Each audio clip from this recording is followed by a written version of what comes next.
The cheapest and easiest way to get payload into space is using a vertical expendable launch vehicle. Their simplicity offers a low risk, high payload and low cost solution.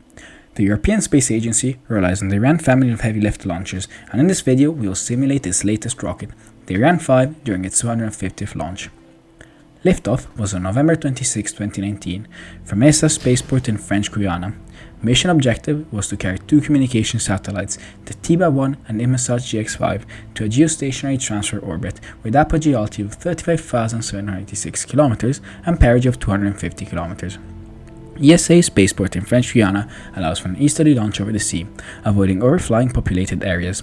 Being over the equator also maximizes the slingshot effect due to the rotation of Earth, saving up to 1 km per second of delta V.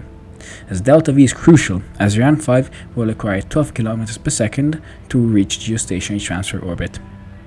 After the initial vertical climb, the pitch-over maneuver is performed to place the rocket in the correct easterly heading for its ascent into orbit.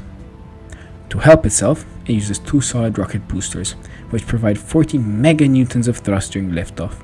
They're optimized to burn in atmosphere, providing 90% of total thrust during launch. At T plus 130 seconds, 70 km in altitude, the boosters are jettisoned, and these will splash down in the middle of the Atlantic Ocean. This is done as staging, and reduces the amount of liquid propellant needed by the main engine, reducing mass and increasing delta V. Applying the rocket equation, with mass as an engine ISP as seen on screen, the boosters provide a delta V of 2.6 km per second. Shortly after, at 100 km, the aerodynamic fairing, designed to protect the satellites during launch, is also jettisoned.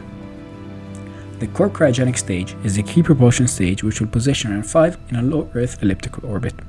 Carrying 175 tons of liquid oxygen and hydrogen to feed the Vulcan 2 main engine, it accelerates the rocket to 7 km per second and at an altitude of 250 km. This stage provides the most delta V at 6.8 km per second. After burning for 9 minutes, the core stage is jettisoned, and it will splash down off the coast of Africa. Ignition of the second stage occurs, and the flight enters its final stage. Given the lighter mass, this is powered by a small but efficient liquid engine. With 14 tons of propellant, a 16-minute prograde bird will position Ariane 5 in its transfer orbit, giving a stage delta V of 2.5 km per second. At T plus 25 minutes, second stage cutoff occurs as target orbit is reached. The satellites are powered on, and separation occurs from the upper stage. A collision avoidance maneuver is performed by the second stage to increase separation and position it in a liberation orbit to burn up when re-entering the atmosphere.